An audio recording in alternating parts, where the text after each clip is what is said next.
예수께서 주의 임하심과 세상 끝에 이루어질 징조를 묻는 제자들을 향해서 답변하신 많은 말씀들이 있었습니다. 그 말씀 중에 오늘 또 무화과나무의 비유를 배우라는 가르침이 있습니다. 이 가르침의 말씀, 말세를 대비하게 하기 위하여서 주셨던 이 말씀은 34절로 35절에 보면 이렇게 증거하고 있습니다. 이 세대가 지나가기 전에 이 일이 절반만 이루리라? 네, 다 이루리라. 이 세대가 가기 전에 이 일이 다 이루리라. 그리고 나서 천지는 없어지겠으나 내 말은 없어지지 아니하리라. 홀이라도 말씀 점 획 하나도 없어지지 아니하고 다 이룬다는 말씀을 강조하는 말씀인 줄로 믿습니다. 확실하게 이룰 이 말씀을 오늘 우리는 그 일이 이루어지기 전에 앞서 먼저 깨달아서 준비하는 신앙으로 나아가게 되는 것입니다. 봄이 오고 있습니다. 겨울에 앙상했던 나무들이 움을 틔우고 있는 것을 보고 있습니다. 참 좋죠. 기분 좋습니다. 그리고 그 나무들이 아직 이파리도 나지 않고 꽃이 피지 않았는데, 더더구나 열매가 맺히지 않았는데 참 예쁘고 사랑스럽습니다. 살아있기 때문인 것입니다. 그 살아있다는 생명이 있다는 것 자체가 정말 아름답고 사랑스러운 것이다. 알겠습니다. 오늘 본문에서는 무화과나무의 비유를 배우하시고 그 가지가 연하여지고 잎사귀를 내면 여름이 가까운 줄 아나니. 알죠? 그렇죠? 이와 같이 주의 임하심과 세상 끝의 이 징조를 이를 통해서 알라 하는 가르침의 말씀입니다. 이 모든 일을 보거든 인자가 가까이 곧 문 앞에 이른 줄을 알라. 이렇게 가르치고 있습니다.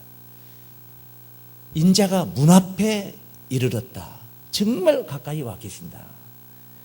그걸 감지하라. 이런 말씀이죠. 그러므로 이 무화과나무의 비유는 정말 예수 재림의 깊은 비밀이 숨겨져 있습니다.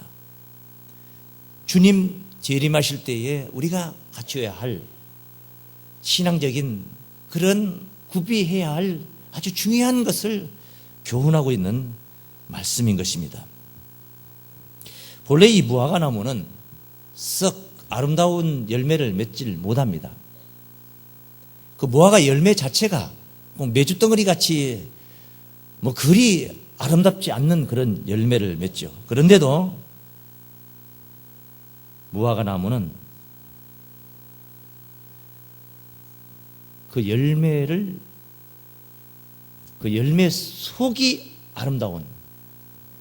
속이 아름다운 열매를 맺기 때문에.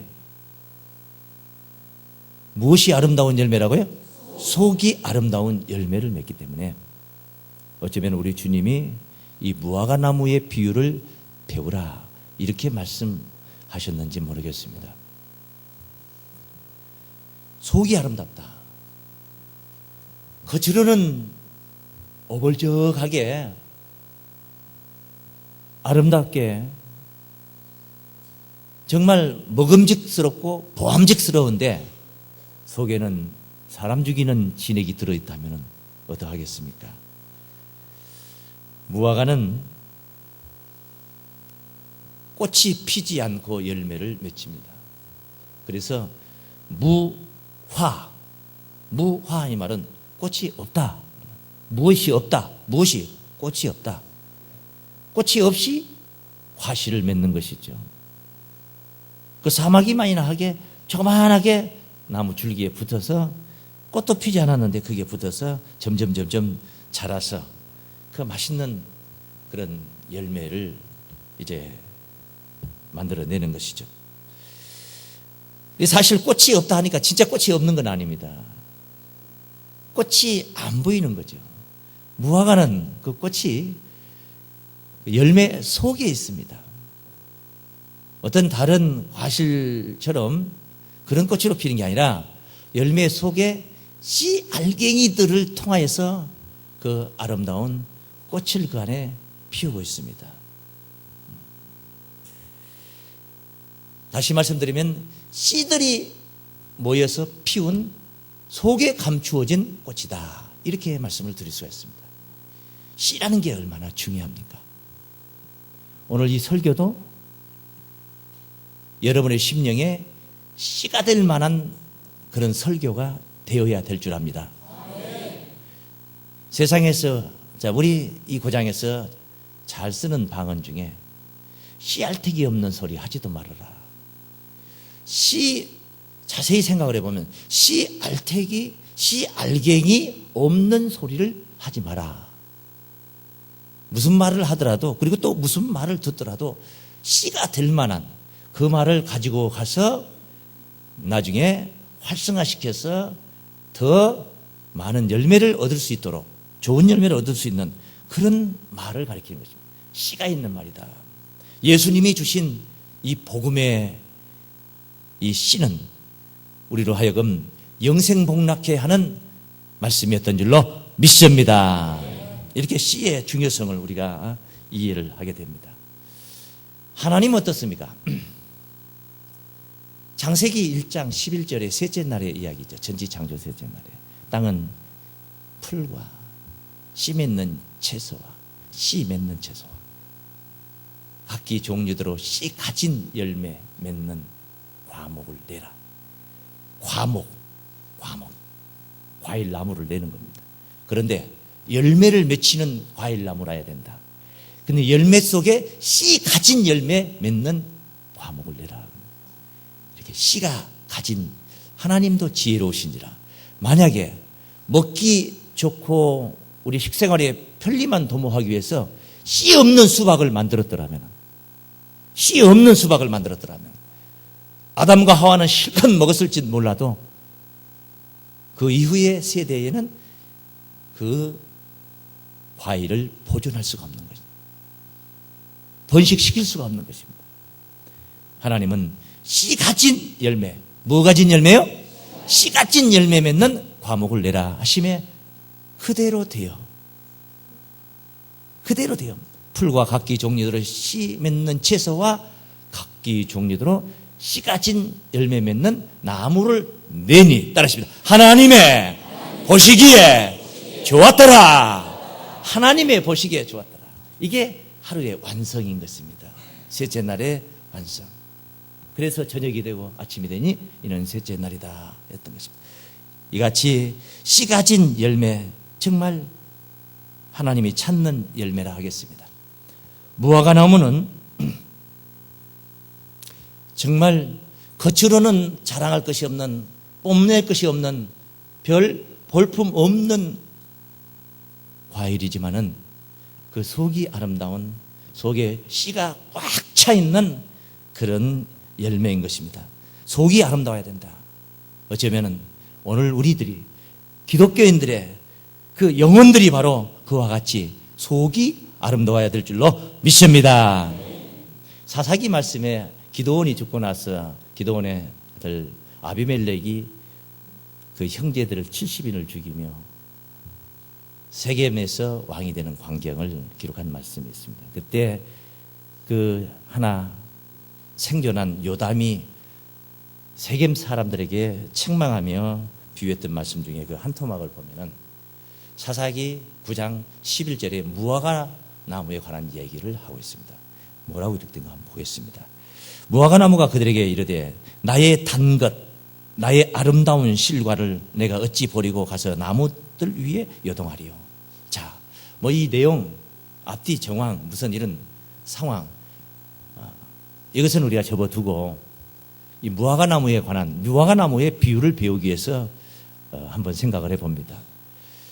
무화과 나무가 말하기를 나의 단 것, 맞습니다. 당도가 굉장히 높습니다. 무화과 나무가 그나마 당도까지도 정말 떨어진다면은 그 무화과는 정말 가치 없는 과일인 것입니다. 무화과가 그 생긴 게 그래도 굉장히 달지 않습니까? 남쪽 따뜻한 고장에서 나는 과실입니다. 그런데 그건 이해가 되는데 나의 단 것 그리고 나서 나의 아름다운 실과를 내가 어찌 버리고 이렇게 생각하거든. 나의 무슨 실과라 그래요? 아름답기는 뭐가 아름답습니까? 서울지방 저 위쪽에서는 무화과 열매를 잘 못 만납니다.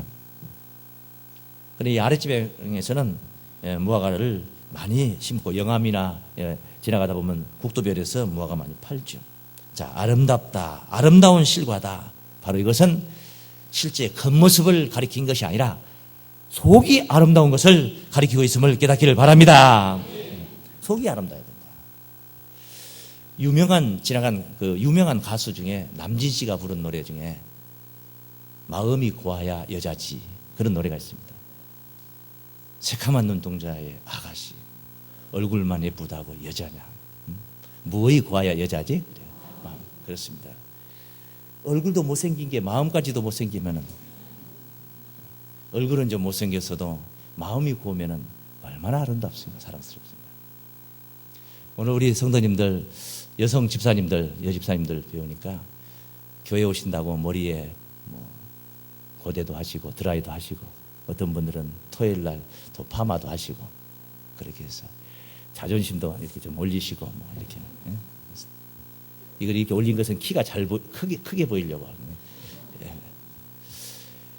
그리고 보니까 귀에 귀고리도 하나씩 이렇게. 요즘 귀고리는 그 김연아 선수가 찼던 올림픽 때 찼던 그 왕관 모양의 그 귀고리가 아마 떴다고 얘기합니다. 그것들 하나 돈 있으면 사서들 끼워 들어가시고. 또 옷도 아무래도 교회 오시는데 쓰리바 질질질질 끌고 추리닝 입고 작업복 입고 그렇게 허드렛 일을 하면서 입었던 옷 입고 올 수는 없죠. 단장을 그렇게 잘 하고 오셨습니다. 참 보기 좋습니다. 그래야 되겠죠. 그런데 그보다도 더 우리가 단장을 해야 될 게 있습니다. 뭔고 하니 이 속사람을 단장을 해야 됩니다. 속사람. 베드로전서 말씀 하나 보실까요? 3장 3절입니다. 베드로전서 3장 3절. 너희 단장은 머리를 꾸미고 금을 차고 아름다운 옷을 입은 외모로 하지 말고. 외모로 하지 말고. 물론 외모가 단장되는 거 좋습니다. 그거 하지 말라는 건 아닙니다. 오직 마음에 숨은 사람이 있어요. 마음에 숨은 여러분의 영혼의 세계 말이에요. 숨은 사람을 온유하고 안정한 심령에 썩지 아니할 것으로 하라. 이는 하나님 앞에 값진 것이라. 할렐루야. 마음에 숨은 사람을 그 온유함으로 안정한 심령에 썩지 아니할 것으로. 그 정신이 썩어 빠졌어요. 지금 이때가 어느 때인데 그 짓거리 하고 다닙니까?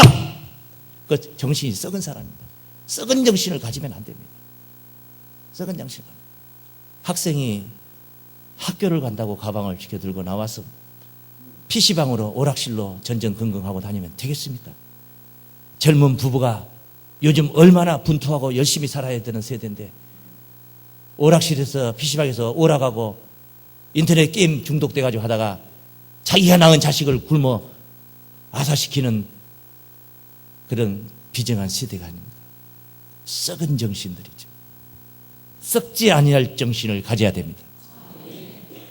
영원한 생명을, 그 사람은 조금 누추해 보인다 할지라도 속사람을 아름답게 갖고는 단장하는 온유한 사람. 생긴 건 예쁜데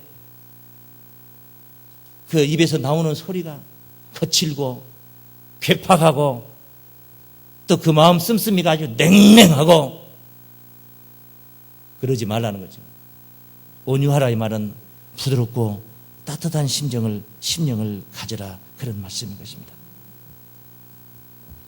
그 사람이 풍채는 소잡아 먹게 생겼는데 근력은 없어가지고 한 50m 걸어가다가도 지쳐가지고 쉬었다 가자고 되겠습니까?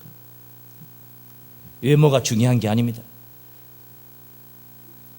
우리 기독교인들의 숫자도 그게 중요한 게 아닙니다. 1300만이면 20억이 예수를 믿는다 할지라도 다 구원받는 게 아닙니다. 바울이 말하기를 이사야 선지자가 예언했던 말씀을 인용해서 로마서 9장 27절에서 그런 말씀을 했어요. 이스라엘의 수가 비록 바다 모래 같을지라도 남은 자만 구원을 얻으리니 주께서 그 말씀을 이루사 필하시고 끝내시리라. 로마서 9장 27절 이하에 그래야 됩니다. 남은 자만 구원을 얻으리니 끝까지 남을 수 있는 그런 자가 됩니다. 강한 신앙을 가져야 됩니다. 참 그리스도인, 외형적으로 성경 찬송 들고 그리고 예배 드리는데 입을 딱딱 벌리고 발성 연습 잘하고 성악 공부해서 찬양만 잘한다고 되는 게 아니에요. 못하는 것보다 낫고 또 잘해야 되는 것은 사실이지만은 그보다 더 중요한 것은 그 속사람이 간사함이 없는 참 기독교인이 되어야 된다는 것입니다. 빌립이 나다나엘을 전도하려고 그에게 예수를 소개했더니 나다나엘이 하는 말이 무슨 그리스도가 나사렛에서 그리스도가 나느냐, 갈릴리에서 무슨 선한 것이 나겠느냐. 잘 해먹지를 못하겠어서 이제 빌립이 와 보라. 그래서 주님 앞으로 그 나다나엘을 데리고 나왔습니다. 그때 우리 주님이 그를 보고 하신 말씀을 한번 봅니다. 요한복음 1장 47절로 48절에 증거된 말씀입니다. 예수께서 나다나엘이 자기에게 오는 것을 보시고 그를 가리켜 가라사대 보라 이는 따르세요. 보라 이는 참 이스라엘 사람이라. 진짜 이스라엘 사람이라는 거예요. 정말 네가 이스라엘 진짜 이스라엘 사람이다. 오늘 우리를 보고 당신들이 정말로 예수 믿는 사람들이다. 그런 말을 들을 수 있어야 된다는 거예요. 참 이스라엘 사람이다. 왜 그랬습니까? 그 뒤에 뭐라고 하나? 그 속에 간사한 것이 없도다. 주님은 나다나엘의 겉사람을 보는 게 아닙니다. 나다나엘의 속을 보고 계십니다. 그 속에 간사한 것이 없도다. 그리고 48절에 뭐라고 합니까? 나다나엘이 가로되 어떻게 나를 아시나이까? 예수께서 대답하여 가라사대 빌립이 너를 부르기 전에 네가 무화과 나무 아래에 있을 때에 보았노라. 무슨 나무 아래에 있을 때에? 사과나무 아래에 있을 때 볼 수도 있고 포도나무 아래에 있을 때 볼 수도 있지만은 부디 무화과 나무 아래에 있을 때 보았다. 어떻게 나를 아느냐 하니까 내 속에 간사함이 없다는 것까지도 그렇게 규정하시고 칭찬하시는 주님 앞에 어떻게 나를 아십니까? 네가 무화과 나무 아래에 있을 때. 뭐 어느 나무 아래에 있을 때 다 알 수 있겠지만은 어디 오늘 그렇게 기록이 되었으니까 우리 주님 직접 말씀하시기를 무화과 나무의 비유를 뭐하라? 배우라 하셨으니까 무화과 나무에 관해 기록된 말씀을 이렇게 찾아서 보고 있는 것입니다. 무화과 나무 아래에 있을 때 보니까 무화과 나무 아래에서 간사함이 없는 자로 자랐다, 성장을 했다 하는 것을 생각하게 하는 것입니다. 인자의 때 문 앞에 가까이 이런 줄을 알라. 무화과 나무가 가지가 이나해지고 피나면 여름이 가까운 줄을 아는 것처럼 말. 자, 우리 주님 오시는 인자의 때, 이 인자의 때를 맞는 우리들은 이 속사람을 아름답게 가꾸어야지 구원을 받습니다. 예수 재림하는 이 긴박한 때에 사는 우리들이 속사람을 아름답게 가꿔야 구원을 받는다. 뭐 세상을 사는 것도 속사람을 아름답게 가꿔야지 복을 받고 사는 것이 되겠습니다만 더더구나 우리 믿는 자들은 영으로 계시며 사람의 중심을 보시는, 외모를 보지 않고 중심을 보시는 하나님 앞에 당연히 속사람을 아름답게 가꿔야 되겠죠. 비유로 말씀하시기를 하나님께서 이사야서 5장 7절에 보면 만군의 여호와의 포도원은 이스라엘 족속이요 그의 기뻐하는 나무는 유다 사람이다. 이런 말씀을 했습니다. 기뻐하는 나무는 유다 사람이다. 사람을 나무로 빗대고 하나님의 대저 만군의 여호와의 포도원은 이스라엘 뭐예요? 족속이요. 그러니까 이스라엘 족속을 하나님의 백성을 포도밭으로 비유하셨다는 것입니다. 예수님이 요한복음 15장 1절에 내가 참 포도나무요 내 아버지는 그의 농부시라. 예수님이 참 포도나무로 우리 곁에 오셨습니다. 그리고 5절에 뭐라고 말씀하시냐면 나는 포도나무에 너희는 가지니 저가 내 안에 내가 저 안에 있으면은 이 사람은 과실을 많이 나를 떠나서는 너희가 아무것도 할 수 없습니다. 예수님께서 포도나무가 되시고 제자들은 가지가 되는 것입니다. 그래서 열매를 맺는 것이죠. 그래서 큰 포도밭을 이루어서 오늘날 이 교계에 엄청난 포도원을 우리 하나님께서 소유하고 계신 것입니다. 그런데 우리 주님이 이 포도원에, 이 포도밭에 무화과 나무를 심고 그 열매를 찾는 이야기가 누가복음 13장 6절에서 9절까지 증거되고 있습니다. 비유죠. 당연히 또 비유의 말씀이죠. 비유로 말씀하시다 한 사람이 포도원에 무화과 나무를 심은 것이 있더니 와서 그 열매를 구하였으나 얻지 못한지라. 과원지게 이르되 내가 3년을 와서 이 무화과 나무의 실과를 구하되 얻지 못하니 찍어버리라. 어찌 땅만 버리느냐. 대답하여 가로되 주인이여 금년에도 그대로 두소서. 내가 두릅하고 거름을 줄이니 이후에 만일 실과가 열면이오니와 그렇지 않으면 찍어버리소서 하였다 하시니라. 포도밭에 무화과 나무를 심고 구경하는 게 아니라 그 열매를 찾고 계신 것입니다. 오늘 무화과 나무의 비유를 배우라 하시는 우리 주님의 분부하심이 성경에 계셨기에 무화과 나무에 관한 이야기를 하고 있는 것입니다. 또 우리 주님의 하루는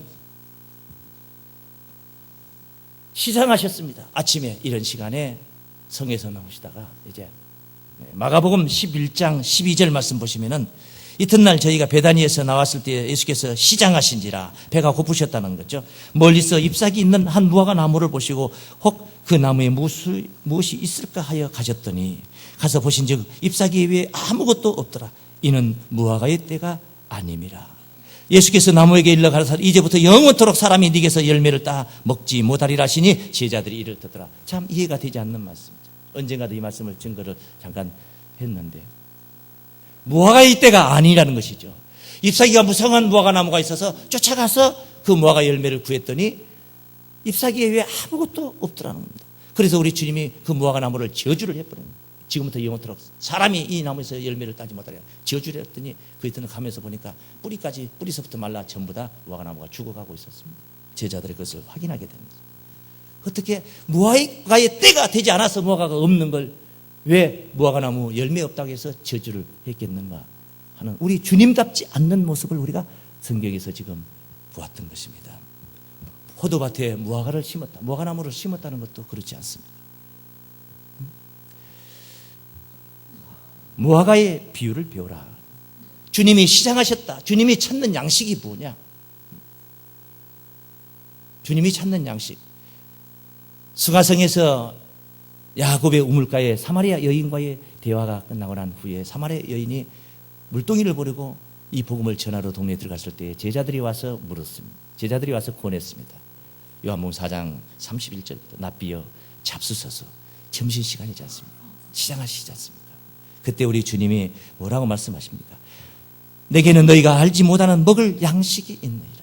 먹을 양식이 있다니까 무슨 다른 사람이 무슨 도시락 김밥이라도 싸다 주었나 생각을 하게 되죠. 꿍시렁거리고 그러게 됐죠. 그때 우리 주님이 그 소리까지도 알아들으셨습니다. 제자들이 서로 말하되 누가 잡수실 것을 갖다 드렸는가 한데 예수께서 이르시되 나의 양식은 내가 찾고 있는 양식은 나를 보내신 이의 뜻을 해가며 그의 일을 온전히 이루는 이것이니라. 하나님께서 주님을 보냈지 않습니까? 네, 하나님의 뜻을 이루어드리며 그분의 일을 온전히 이루어드리는 것이 바로 주님의 양식이었던 줄로 믿습니다. 영의 양식입니다. 영의 양식입니다. 영혼의 세계를 가리키고 있는 것입니다. 밥 많이 먹는다고 해서 우리 영혼이 갈급하지 않는 건 아니에요. 갈급한 심령들이 있지 않습니까? 진리를 찾는, 참을 찾는, 은혜를 구하는 갈급한 심령들이 육신적인 팥죽 먹었다고 해서 배가 불러지는 것입니까? 육신의 배는 부르지 몰라도 말입니다. 말세를 사는 성도들은 오늘 이 시대를 사는 우리 성도들 문 밖에 가까이 다가오고 있는 우리 주님의 시장길을 면해 드릴 수 있는 그런 주님의 양식이 되어 드려야 될 줄로 믿습니다. 예수께서 오늘 본문 말씀처럼 문 밖에 서서 두드리노니 문 밖에 가까이 와 계신다고 그래요. 무화과 나무의 비유를 배우라 했지 않습니까? 계시록 3장 20절 말씀에 문 밖에 서서 두드리노니 누구든지 나의 음성을 듣고 문을 열면 내가 그에게로 들어가서, 문을 열면 내가 그에게로 들어가서 사람의 마음에 심령 안에 들어간다, 그 말씀입니다. 들어가서 나는 그로 더불어 먹고 그로 더불어 먹고, 우리 주님이 내 마음 안에 오셔서 내 속에 무슨 내장을 갉아먹고 그로 더불어 먹는다 하겠습니까? 나는 그로 더불어 먹고, 이 말은 그 사람을 통해서 하나님의 뜻을 행하시고 보낸 일을 이루신다, 이 말이에요. 영으로 계시기 때문에 육신인 사람 속에 임재하셔서 그 사람을 통해서 역사를 하신다는 말씀이죠. 문을 열면 그에게로 들어가서 그로 더불어 먹고 그도 나로 더불어 먹으리라.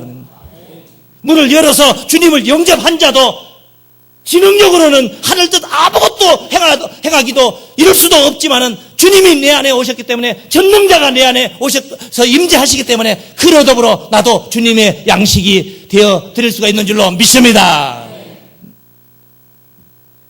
무화과나무 이야기인 것입니다. 우리 주님은 말세에 무화과나무의 열매를 찾고 있습니다. 그 열매가 어떤 열매입니까? 속이 아름다운 열매입니다. 속이 아름다워야 됩니다. 겉사람이 천국 가는 게 아닙니다. 속사람을 주님 가까이 오셨는데 만나는 그 얼굴과 얼굴을 대하는 그 순간에 우리의 겉사람을 내밀고 주님 앞에 나가는 게 아닙니다. 속사람이 이제 구원을 받게 되는 것입니다. 그 속사람의 구원의 이야기가 이제 마지막 나팔 때 이루어지게 되는 것이죠.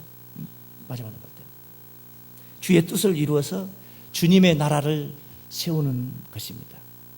계시록 11장 15절에 보시면은 일곱째 천사가 나팔을 불매 하늘에 큰 음성이 나서 가로되 세상 나라가 우리 주와 그 그리스도의 나라가 되어, 우리 주님의 나라가 되어, 그 그리스도의 나라가 되어 그가 세세토록 왕노릇 하시리로다. 이 세상 나라를 예수 나라로 변화시켜서 우리 주님께 드릴 때에 주님의 시장기가 면해질 것인 줄로 믿습니다. 세상 나라가 예수 나라 되는 때가 언제입니까? 일곱째 나팔 불 때. 일곱째 나팔은 나팔 7개 중에서 마지막 나팔인 것입니다. 이 마지막 나팔의 비밀이 엄청납니다. 마지막 나팔을 불 때에 세상 나라가 예수 나라로 변화된다는 것입니다. 계시록 10장 말씀에 7절 말씀에 이런 말씀이 있습니다. 일곱째 천사가 소리내는 이 마지막 나팔입니다. 그 나팔을 불게 될 때에 하나님의 비밀이 그 종 선지자들에게 전하신 복음과 같이 이루리라. 그 종 선지자들에게 전했던 그 복음처럼 이 성경처럼 성경에 약속한 대로 일곱째 나팔 불게 될 때에 그 전하신 복음과 같이 이루리라. 그 선지자들 통해서 전했던 그 복음이 일곱째 나팔 무슨 일이 이루어진다고 기록이 됐습니까? 방금 읽었던 계시록 11장 15절에서는 세상 나라가 예수 나라 된다고 했고, 세상에 사는 우리들은 그럼 어떻게 될 것인가? 그 비밀이 고린도전서 15장 51절에 증거되고 있습니다. 보라, 내가 너희에게 비밀을 말하노니 우리가 다 잠잘 것이 아니요, 다 잠잘 것이 아니요, 이 말은 다 죽을 것이 아니요, 그 말입니다. 예수님이 죽은 자 가운데서 살아 잠자는 자들의 첫 열매가 되셨다. 할렐루야. 잠자는 자들의 첫 열매가 됐다. 이 말은 육신에 잠자다가 제일 먼저 일어난 사람을 말한 게 아니에요. 죽었다가 살아난 상태를 말하는, 잠으로 빗댔답니다. 잠으로 죽음을. 우리가 다 잠잘 것이 아니요, 안 죽어도 될 일이 생긴다, 이 말이에요. 마지막 나팔에 순식간에 호련히 다 변화하리니, 그래요. 다 변화하리니.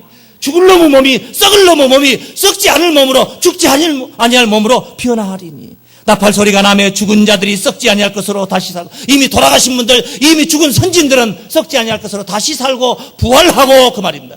다시 붙자 살활자 부활하고, 이 말입니다. 다시 살고. 따라하십니다. 우리도 변화하리라. 죽은 자들은 다시 살아나고 있는데 우리는 멀구름이 구경만 하고 있을 겁니까? 따라하십니다. 우리도 변화하리라. 우리는 부활하는 게 아닙니다. 마지막 시대를 사는 성도들은 부활하는 게 아니라 변화를 받는 줄로 믿습니다. 변화를 받는다. 어떻게 변화를 받느냐? 어떻게? 이 썩은 것이 아니고 썩을 것. 가만히 놔두면 이 썩을 것입니다. 이 썩을 놈. 네? 이 썩을 것이 불가합을 어쩔 수 없는 겁니다. 이때는 썩을 것이 썩지 아니함을 입고, 썩지 아니함을 입는다. 안 썩을 몸으로 변화가 된다. 이 죽을 것이 이 죽을 놈은 된다. 배불러도 죽겠고, 배고파도 죽겠고, 미워 죽겠고, 좋아 죽겠고, 이뻐 죽겠고, 죽을 놈은 몸 아닙니까? 이 죽을 것이 죽지 아니함을 입으리로다. 썩지 아니함을 입고 죽지 아니함을 입게 되는 날이 언제냐? 이게 바로 마지막 나팔인 줄로 믿습니다. 이때 이 썩을 것이 썩지 아니함을 입고 죽을 것이 죽지 아니함을 입을 때에는 사망이 이김의 삼킨 바 되리라고 기록된 말씀이 응하리라. 할렐루야. 사망이라는 몸을 이김이 와서 벌컥 삼켜버리니까 사망이 없는 시대가 되는 것입니다. 비로소 사망이 없는 시대가 도래하는 것입니다. 이때 이 마지막 나팔 때에 누가 그 엄청난 구원을 누리느냐? 그 사람의 모습으로 인하여서가 아닙니다. 속사람의 영혼의 세계로 인하여서 우리의 속사람의 모양대로 변화를 받게 되는, 믿습니까? 그래서 너희 안에 예수의 마음을 가지라, 그리스도의 영을 가지라 한 줄로 믿습니다. 주와 합한 자가 되어서, 주는 영이시니 주와 합한 자가 되어서 그리스도의 영을 가졌을 때에 비로소 그 속사람이 예수 닮은 자들로 변화되어 나타나게 된 것입니다.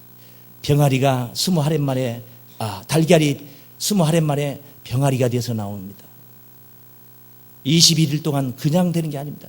암탉이 적절한 체온을 유지하며 품어서 이리 굴리고 저리 굴리면서 품 안에서 그 체온을 유지해야 됩니다. 19에 20날 정도 됐을 때는 이미 병아리의 형체가 다 그 달걀 속에 갖춰져 있는 것입니다.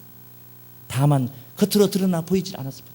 여러분의 속사람이 7째 나팔 불기 전까지 예수 닮은 자로 하나님의 형상으로 우리의 속사람을 갖고 해야 하는 것입니다.